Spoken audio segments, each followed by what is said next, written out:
Welcome to today's webinar. So we'll start with just a brief introduction, again, while people are joining, and then we'll go from there in terms of our questions. So today's webinar is AI and lead gen. We have some really great panelists here today to discuss some notable trends, some implementation, and more. Before we get started, just a friendly reminder that this webinar is being recorded and it will be available on our YouTube channel within 24 hours of that wrapping up. Also, please feel free to put your questions in the Q&A, and different from previous webinars, we're going to mix it up and mix those in with our panelist questions as we go. Finally, we're going to be wrapping this up with a live demo from our COO, Garrett, who will be demonstrating API filters live and how they can be powered by ChatGPT. Let's begin with some panelist descriptions. So first off, we have April with Pipes.ai. April is a seasoned startup operator, marketing strategist, and growth leader with a proven track record of taking ventures from inception to successful exit, playing key leadership roles in 3 acquisitions to date. With deep expertise in operations, marketing, and go-to-market execution, April excels at turning ambitious ideas into scalable, revenue-driven businesses. She has helped build standout brands like Cutshall.com, XPT Life, and Chime Technologies, which is now Lofty, a leading real estate CRM, and brings additional experience from working with global companies such as Sony and Samsung. She is currently involved in a fractional marketing role with Pipes.ai, a leading AI solution for the lead generation space. Next up, we have Tom. So Tom is CEO of Boss Leads and Pray.com. He's a seasoned entrepreneur and visionary leader whose two-decade career bridges business innovation and faith-driven purpose. With degrees in business, information technology, and marketing from Harding University and an MBA in technology management from the University of Colorado Springs, Tom has combined academic rigor with real-world impact. He has founded and led multiple ventures, including bossleads.com, benify.io, and freedomventures.com that focus on data, financial inclusion, and ethical growth, earning him a reputation as a pioneer in purpose-led business. Currently, Tom serves as a vested advisor at Pray.com and leads Christian.com, where he empowers ministries and faith-based entrepreneurs through data-driven strategies and community-building platforms. His leadership is grounded in servant-based values and a global vision to free the world and spread truth. Whether supporting digital faith engagement or funding ventures that drive economic freedom, Tom's work continues to inspire transformational impact at the intersection of business and belief. And finally, we have our very own CEO, Ross. Hi, Ross. With 18 years of experience and in online lead generation and marketing, Ross brings fantastic expertise in both tech and the business sides of the industry. He's a passionate mountain biker, and Ross just lives right outside of Asheville, North Carolina, with his wife and 3 sons. Like I mentioned, if you have any questions, please feel free to put those in the chat, and we're going to go ahead and get started. So first off, one of the biggest ones that we have in terms of questions is, what is the biggest shift you've seen in lead generation since AI entered the picture? And we'll start with April. Yeah, so the shift of manual targeting to intent-driven autonomous prospecting, right, is kind of the biggest shift that's actually happening in lead gen. We're entering an era of agentic AI where the systems don't really assist. They're actually really just taking initiative. So rather than waiting for prompts, AI agents are now being more autonomously identifying like ICPs, signals, ingestions, and unstructured data like podcasts, webinars, and even Slack groups, and launching that personalized like sequences, right? So the biggest shift is like speed to insight and action. I love that.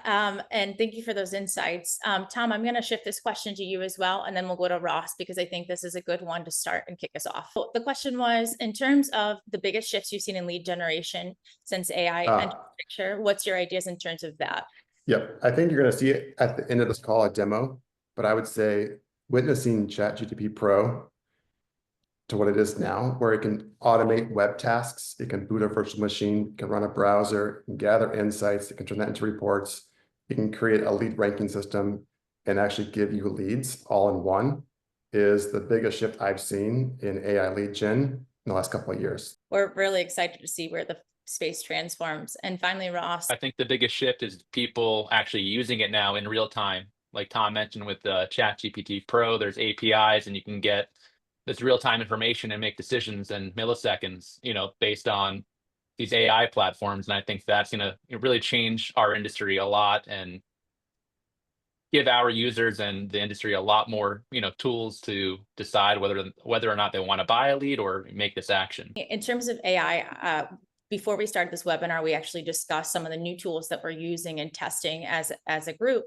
I'm curious, April, is there any overhyped AI tools that you've tested that just aren't worth it? I think the biggest overhyped ones are any tool that essentially uses a GPT wrapper for cold emails without integrating any type of feedback or first party like enrichment, right? Like tools that are like, hey, we'll send all these like BDR response. Like it's just, I'm getting tons of those these days. And I'm like, you are not even using AI properly. And it's not doing justice to your brand. It's okay to be blunt. I mean, ultimately, that transparency is great for our users because it helps avoid people making the same mistakes in terms of testing or wasting their time. And what about you, Ross? As you've tested, anything that's been a little overhyped on your end? I think I agree with April. Those emails that we get all the time, or even the LinkedIn outreach, definitely not my favorite. But I think if you're using AI, overhyped or not, you're going the right direction, and you're going to be in a better place, using AI. So I don't have any specific ones I believe are overhyped, but yeah, I'll keep it short with that. I'm going to ask this one to Tom. If someone had to implement one AI tool this week to improve their lead gen process, where would you start? That's a great question. I would suggest to start looking at and researching the Claude MCP. I think it stands for Model Context Protocol, but fact check me on that. What it does fundamentally, it gives you interoperability, and there's so much confusion and division and choices and options in this AI MarTech space. You look at like MarTech, there's tens of thousands of platforms and solutions. So if you're a brand, the first step is making sure that you have a system that's interoperable and can talk with the other agents, other systems, can share the APIs, can retrieve the data, can execute tasks by connecting to calendars. So turning that insight into action. And that's really the first step, is looking at Claude to do those types of things. And what about you, April? If you had one tool that you were to give someone who had never tested AI and we're going to implement it this week, what would be your choice? Honestly, I would partner with any of these lead generation tool groups that have already been investing into AI, because lead generation space by itself is, very unique in the ways that we actually interface with leads. We understand it so well, right? So even like, how do you track sub IDs and everything else too? So like looking at out of the box solutions without you having to actually do the discovery yourself, work with companies like Pipes or Lead Prosper to make sure that, hey, they've done the work, they've put it in the R&D and it's plug and play for them, for everyone else.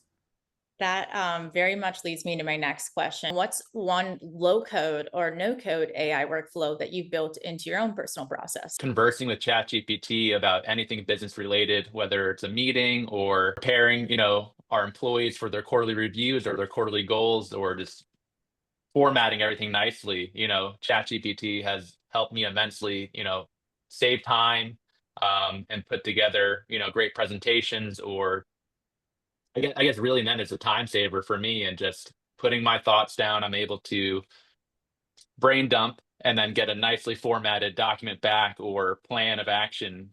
That's helped me a lot in my day to day. And obviously increasing efficiency, right? With some of the manual process that you may have spent, or the hours may have spent drafting some of those documents. Can you walk us through a real world example where AI drastically improved lead quality or conversion? The biggest ones is, if you have AI integrated with your whole tech stack, right? From gathering leads all the way to even AI agents actually calling and doing the texting and outreaching for you. What we've seen in our platform is an increase of like 48% on an average with our customers, of actually getting more connected calls, and also just being able to see a decrease of manpower that is needed to actually just do the manual dialing and manually reaching out. So I would say that's probably some of the real world stuff that I've seen, and in terms of conversion rates, we're seeing like in the moving space, we're seeing it closer to like a 10 to 25%, depending on like the company and also how they've been tailoring their AIs. Are there any industries, like you said, moving, any other ones that you're seeing are more like are seeing more of a favorable shift when they implement these AI type of workflows beyond moving, or is it pretty much across the board? I would say it's all across the board. In the insights that I'm able to see, it's usually from like home services and moving within Pipes. But, you know, in some of the other things I've overseen, like fintech, definitely, you know, we're seeing a lot more adoption and also, you know, better like or less fraud at the end of the day. But Well, you know, and fraud's a big one, right? Like everyone tries to avoid it. And I think that even some of the attendees here are home services vertical. So they're probably very pleased to hear that home services is significantly being impacted by some of the AI implementation and workflows that you may have beyond the fraud. I'm going to ask the same question to Tom, because I know that you have a lot of data at your disposal and you're probably able to see real-time results. Can you walk us through a real-world example where AI has drastically improved your lead quality or conversion? I'm going to take April's answer one step further and simplify it, which it comes down to speed. We've talked about speed to lead for a while, but now we have exponential speed. So we can enrich at exponential rates. Looking at 10 leads is nearly the same cost and time as evaluating 10,000. And that's the breakthrough, is the speed factor around how it gives you an increase in your conversion. In terms of lead quality assessment, making micro decisions on the daily and things like that. Any areas when you take that data that you've implemented AI a step farther? We've talked even about how in terms of QAing the leads, that AI can take a significant placeholder in terms of QA specialists and things like that. Do you see that being involved in your workflows as well? I do, and I think what's particularly interesting is you can evaluate multiple things. So the historical data is very useful, looking at what's happened in the past, looking at what's happening current, the behavior, the identity, and even looking at what's going to potentially happen in the future, predictive data. By using an AI technology, you can create a greater assessment so that you can have more of a validity on the QA. Absolutely, because at the end of the day, those questions, like you said, history repeats itself. Those notable trends will continue in lead gen. And even as April mentioned, fraud patterns can be redundant in terms of lead gen. So that's definitely something that a lot of our users might find very beneficial, is just the role in the QA space. Ross, I'm going to also direct that question to you in terms of maybe what you're seeing with our customers or things that you've seen in terms of a real world example where AI has improved that lead quality. Yeah, I'm going to echo what Tom said, the speed to lead. You know, if you are having AI analyze your leads over a long period of time, you don't need multiple models anymore. You know, AI can help you continuously with one model and give you recommendations on your past success and future. And it's just, you know, we're working on building this into Lead Prosper, which you'll see a little bit later on. But how quickly you get this data back is just, it's awesome. You know, it takes a couple minutes. You can analyze, you know, 10,000 leads in a couple minutes, and you can get the answer you're looking for. And if your prompt is good enough, you can sometimes get recommendations or other insights you never thought of from the AI.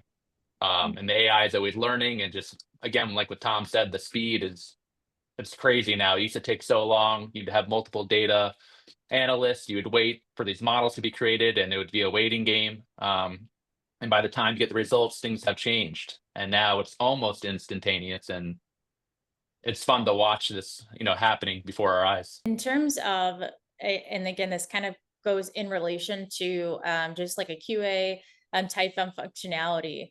When it comes to adding lead gen or AI into your lead generation workflows and strategies, what metrics or KPIs do you use to measure the impact of that? And I'll direct that to April. I mean, as everyone was kind of mentioning, like speed to lead is kind of the biggest one, right? You can measure it based off of that. You can also do like lead qualification rate, like post AI enrichment to pre AI engagement, like looking at your past data and then like where it is today, time to lead engagement, maybe AI attributed like conversions, like, you know, conversions that were touched by it, cost per qualified lead.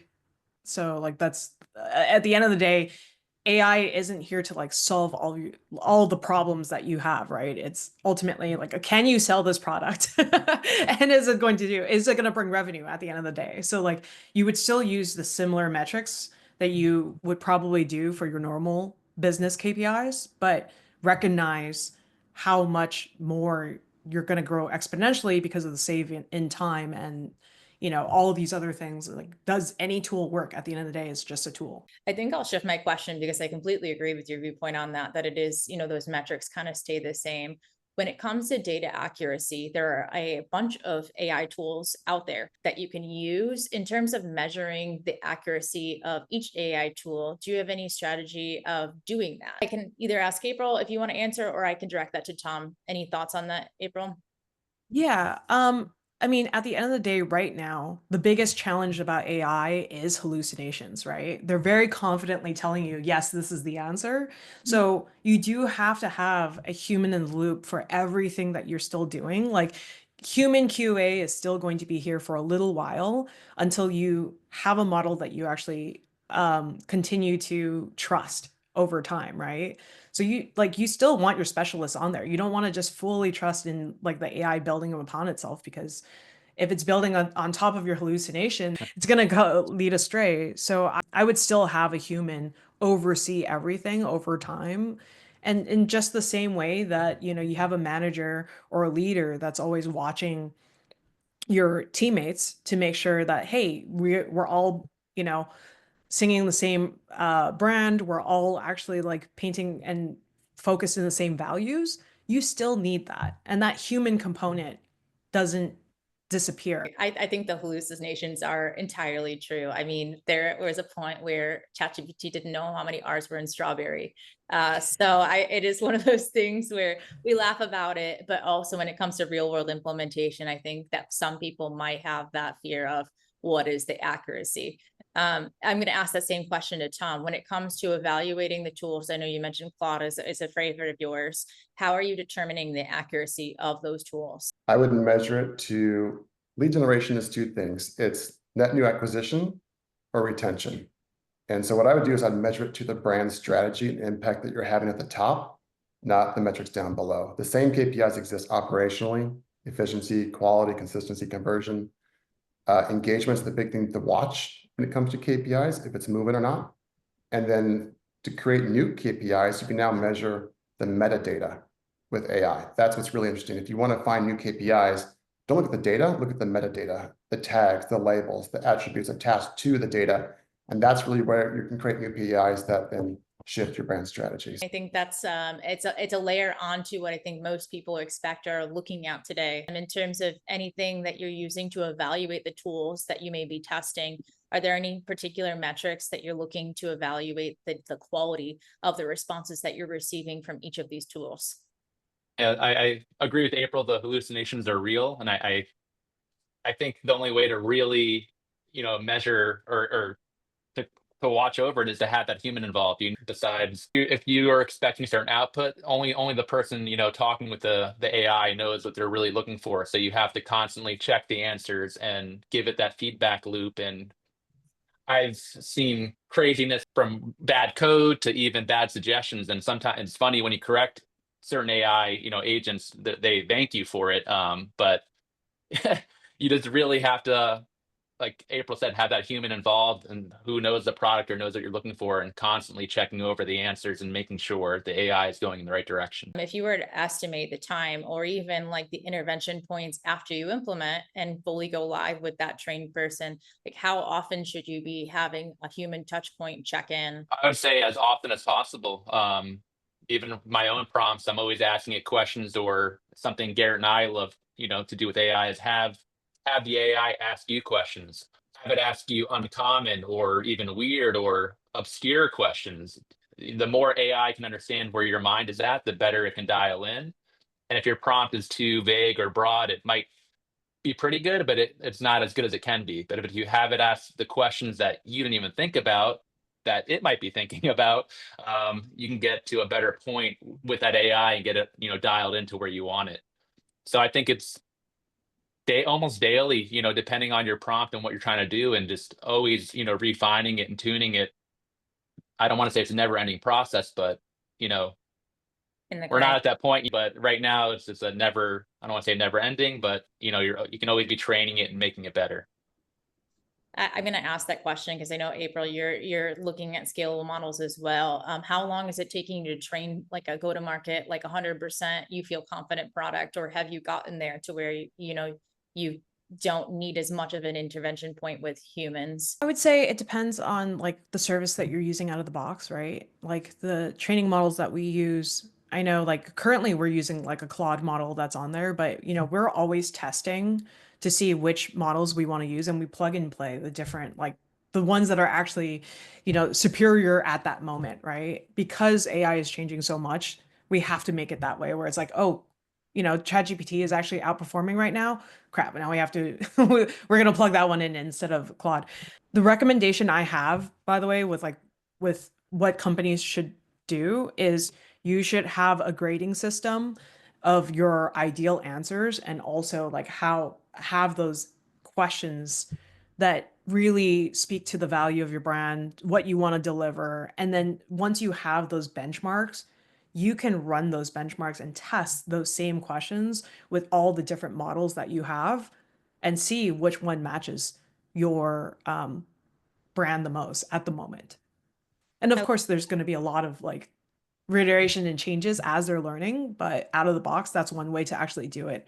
Again, if it's an LLM like wrapper, like a GPT wrapper, most of the times the training's already done in the back end. Like for example, with Pipes, we're saying, okay, you are trained as a sales or a moving specialist already. So moving companies, when they come in here, they don't have to train the AI out of the box.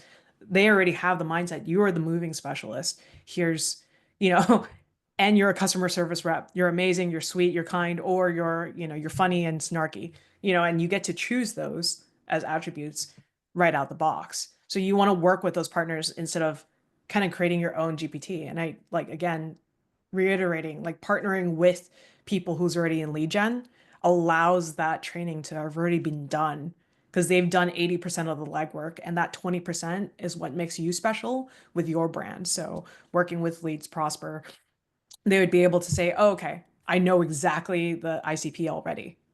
So you don't have to tell me everything. You don't have to train me like I'm new, like a new employee. I'm a seasoned employee. I just need to know your brand. So Exactly. Well, and I think that a lot of people have that fear that, it's going to take the personality, but I love that you added that 20% makes that workflow unique, that you add to your company in terms of that. And thank you so much for providing just even an actual, takeaway that like our users can use when trying to measure, obviously the impact and also just the accuracy of how that matches brand and also data output. I'm going to shift this to in terms of some of the lessons that we've learned from just the different types of AI that we've seen. So Tom, what results have you seen using AI in your outreach, targeting, or lead scoring? I would say with AI, they're all the same at this point. So the outreach is now the targeting. It is now the scoring. You can target your outreach. And I've witnessed and been in a demonstration recently where we watched a true billion-dollar brand shift with AI on retention using outreach. So the case study was, hey, we're a large philanthropic nonprofit. We're $1 billion plus nonprofit. And right now, 8% of our donors fall off within the first year. By shifting the outreach, the fall off went from 8% to 3%. And that was when I was like, wow, the outreach can change your targeting. It can change your retention. It becomes critical with AI to impact a brand and shift it in the marketplace. That is impressive results at a tremendous scale. So I'm going to ask this question. What results have you seen using AI in outreach, lead scoring, for example, or targeting either with you or lead Prosper customers? With like targeting and lead scoring, especially if you have that, that feedback loop of what's converting, it's a lot quicker to get those results back. If you have that full feedback loop and it's converting, you can have AI very quickly model, hey, here's the data that's working. You can check in real time, or you can check your past data, and you can hone in on those lead suppliers or those sub IDs that are really working.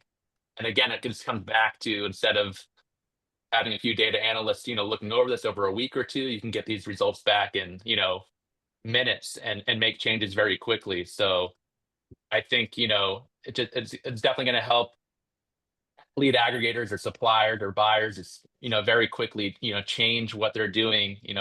If there needs to be a change, they can get these results back almost instantaneously and make those decisions. Thank you so much for that answer. And just to mention, if you do have any questions for our panelists, in terms of things that you want to ask, please feel free to drop those in the QA. We have incredible insights here, and ultimately they just want to help you in terms of learning more about how you can implement this in some of your lead flow. But I'm going to continue on with our questions, and then we'll mix any questions we have from the audience in as we go. So in terms of lessons from failed implementation, are there any failed implementations of note? I'll direct this to Tom as well, that you would like others to learn from. Yes, this is from firsthand experience. I have failed many times when it comes to implementation, and that's because it was not connected to your brand strategy. When you talk about running AI and testing AI, you quickly turn into an R&D lab, and R&D labs lose money. So it's not a good idea to start testing everything. So you have to be really intentional around the strategy and the data that you connect it to. Those two things will save you a lot of time and money when it comes to testing. Thank you so much. April, I'm sure you've done quite a bit of testing as well as you've tried to incorporate that. Can you talk to us about maybe one or two lessons that you've learned that or personal narratives as you've tested like failed implementations? The biggest one is, don't fight against the wave. At the end of the day, I think one of the hardest hurdles right now in AI is AI voice through telecom, right? On the web, super fast, super easy. But going through telecom, you're limited by like the speed of data transfer. And every company out there seems to like there's 20, 30 companies that just continue to prop up every week with this. I wouldn't really call it a failure on our end per se, but we did quickly pivot from actually building our own one to actually just taking one off the shelf and really innovating with, all right, let's just build it with APIs and actually connect with everyone else, right? At the end of the day, fighting against VC money, fighting against all these other companies that have that same vision, because we all have the same solution we're all trying to solve. Sometimes partnering up with a different company makes so much more sense than actually building it yourself. Well, and I think just your own personal narrative of, hey, we've done this ourselves. We rode the wave in terms of testing that is great for our users who probably might be pioneering their own solutions, maybe falling into similar hurdles that you may have encountered. So it's great that you have that narrative as well, even within your own company. Rasa, I'll also direct that question to you. Any personal failures or things that you would like our attendees to know in terms of learning lessons when you've began testing, or maybe some of the workflows that you implemented in your day-to-days? I think my biggest takeaway, and April, I love the word hallucinations, is be careful for the hallucinations and always be checking and having a human QA your AI. You don't want to get too comfortable. Things can go haywire very quickly, or you just got to always be on top of it, checking it, making sure, as Tom said, that the AI knows your brand strategy and it's always in sync with where you want it to be. I mean, that's in terms of our users and things like that, makes testing incredibly clear as to some of the lessons that we've learned amongst the three of you. This is a shift as well in terms of, we kind of hinted on the collaboration between AI and humans and human intervention. But I'm going to ask this question to Tom. Where do you personally draw the line between automation and human touch in your own lead gen process? I think where we draw the line is there's got to be a clear escalation point for human intervention. And so I think of phone trees where you just call in and you press 1, you press 2, you press operator, and nothing works. So many times we create loops accidentally with the technology that I just draw the line saying there's got to be a point where a human can reach a human, even though we're integrating the technology. I'll ask a similar question to April here. In terms of your own personal line, like what parts of that lead gen funnel, in your opinion, still require that human judgment, no matter how advanced that AI? I think ultimately I know this isn't like a very tangible thing, but strategic empathy or like nuances at the end of the day, being able to like, and this is why I'm a big proponent of like human in the loop, is like even if the AI is responding to people's Q&As, being able to actually oversee that and intervene at any time, because at the end of the day, that's one thing. AI can pretend they're empathetic, right? They say, woohoo, yes, Ross, you're doing a great job. A great way of thinking this, right? And they do a great job of doing that. But I mean, you see this in all different types of fields, even including like therapy these days, right? They're still learning the human response. AI can initiate the conversations and segment leads, but the relationship building at the end of the day, and every B2B business is just so unique in its own case, even though, we can bucket as many as we can. Every system and operations is so different and so unique, and that's what makes your business your business. Having that human in there to have that empathy is like non-replaceable at this moment. At the end of the day, leads are people, and people have emotions. People need that empathy. We're going to wrap up just with some future outlook. I know that we got really excited here at Lead Prosper as we look at the capabilities, but Ross, I'm going to ask this question to you. What AI capabilities do you think will be standard in lead gen within even the next 2 years? Lead scoring, optimization, quicker reports for sure. I know a lot, like in Lead Prosper, a lot of our customers ask about their buyer stats or their buyer breakdowns. Like you might have 4 or 5 buyers in one campaign, but you very quickly want to know where they buying geographically, like broken down very quickly. You might, if you do have that feedback loop of conversions, there's reports you can create instantly with AI now, and you can really get these feedback loops going very quickly.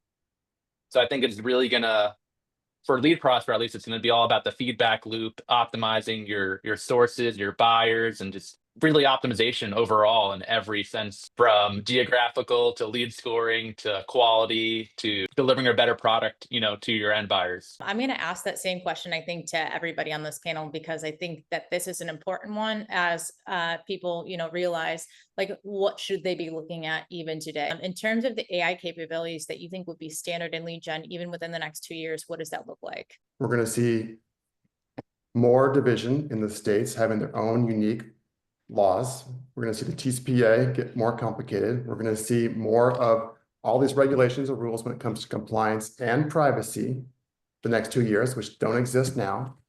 And so I think we're going to see AI being very advantageous to help us communicate in a compliant fashion.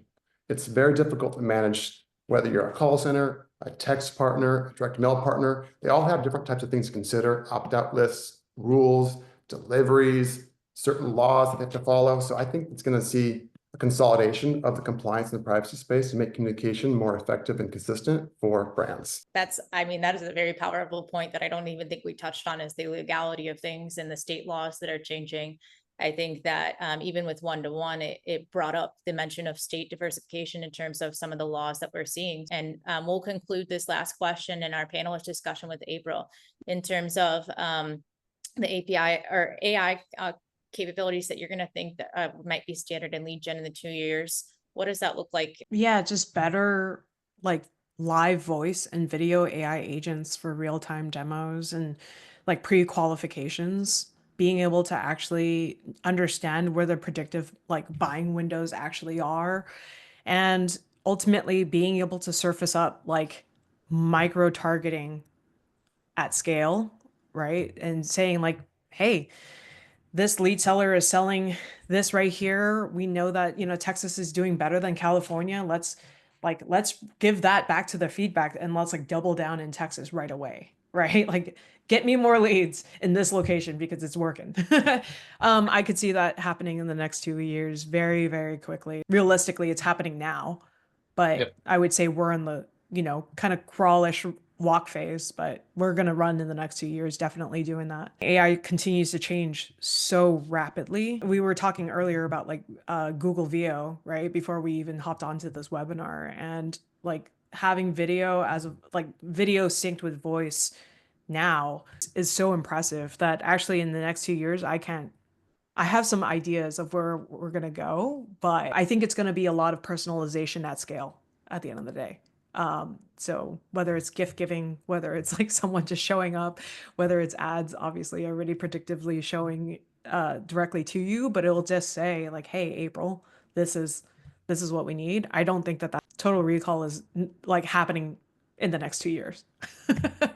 Absolutely. I think that you're beaming and a lot of us are beaming at the excitement of what AI is going to bring to each of our workflows, to each of our lead gen. I just want to thank you all so much for your time in terms of you being panelists, Tom, April, and Ross on our webinar.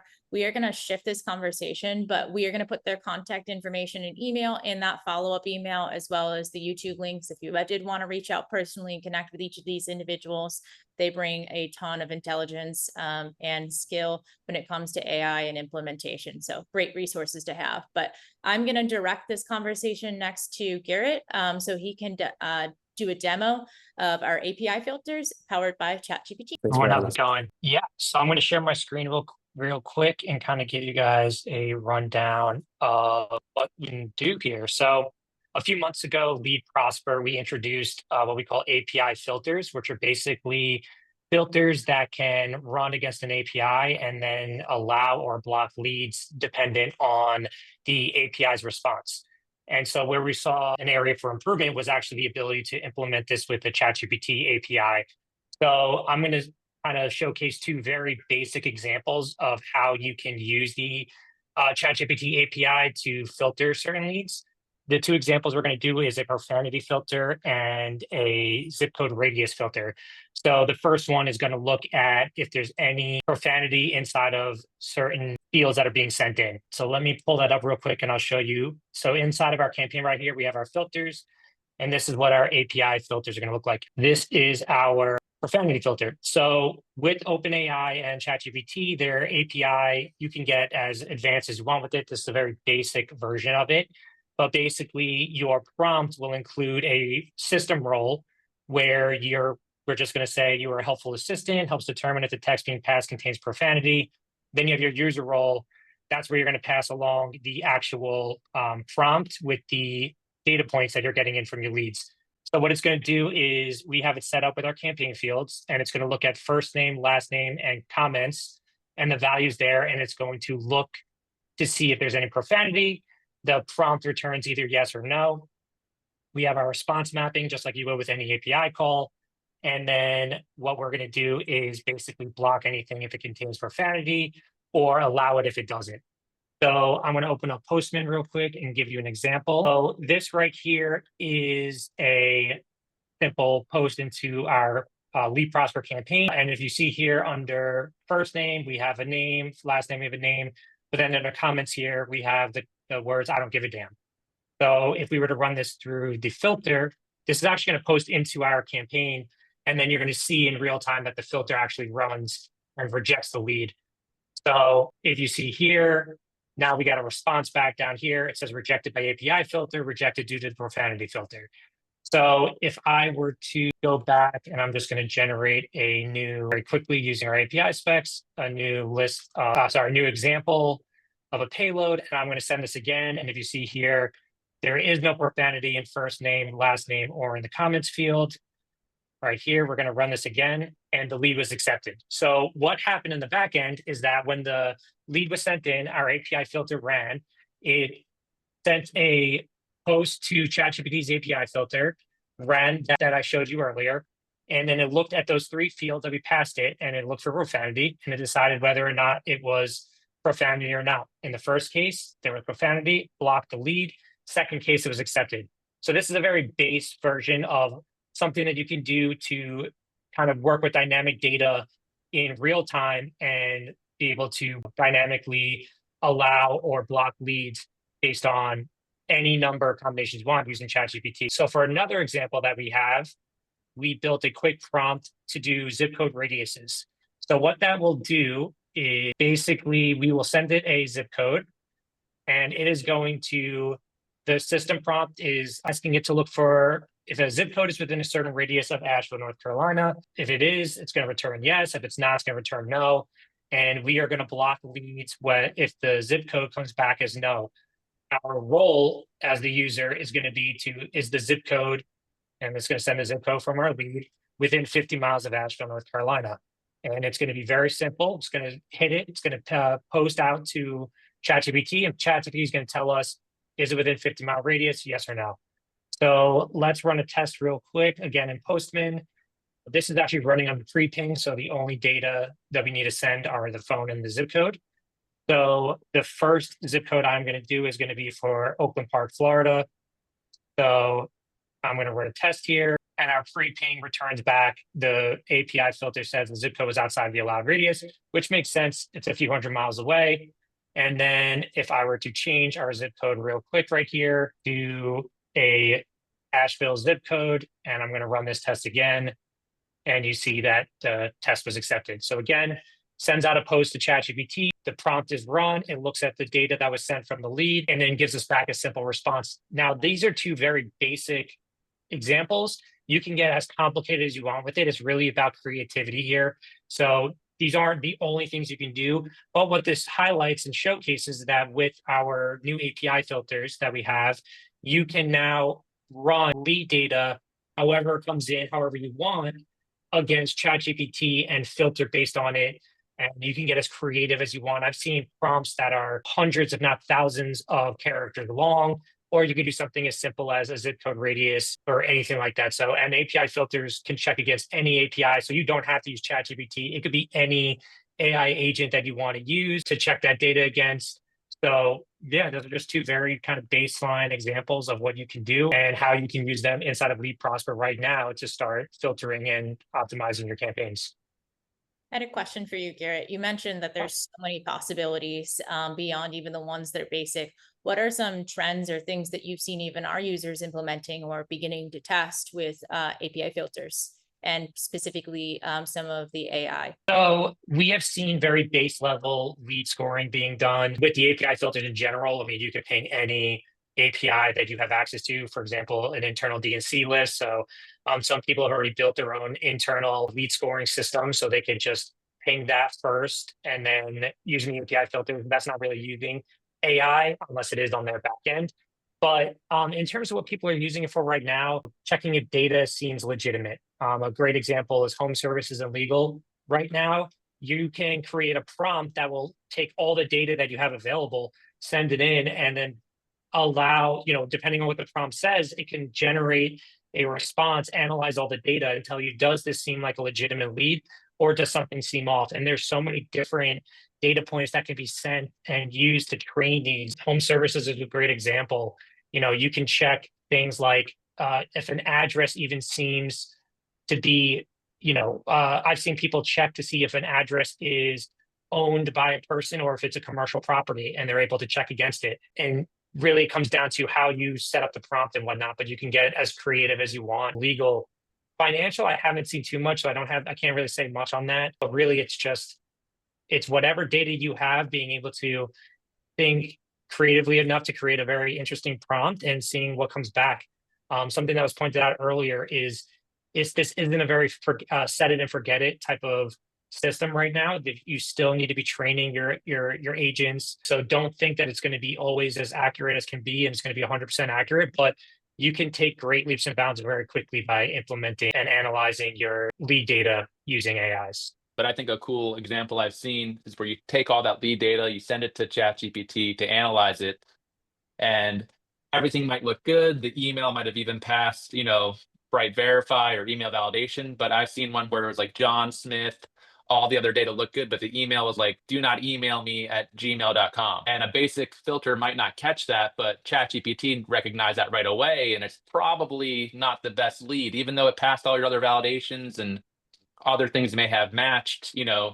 That email alone can kind of give it away, but it's hard to check that in real time. But with ChatGPT looking at it, you kind of get that indication. I should probably, not buy this lead or pass it to my buyers, based on that one point. Other cool things I've seen is where it might analyze the name, the address, the zip code, the IP address, even the IP, what ISP that belongs to. And that kind of goes into fraud, or like IP detection. So I think, like Garrett said, it's kind of basic right now, but you can build these very complicated models. And I think we're just scratching the surface ourselves, playing around with it. but it's going to get very interesting in the next few months of what people come up with, and even other AI that have open APIs that we can connect to. So again, we're only scratching the surface right now, but it's very interesting, and we've been having fun.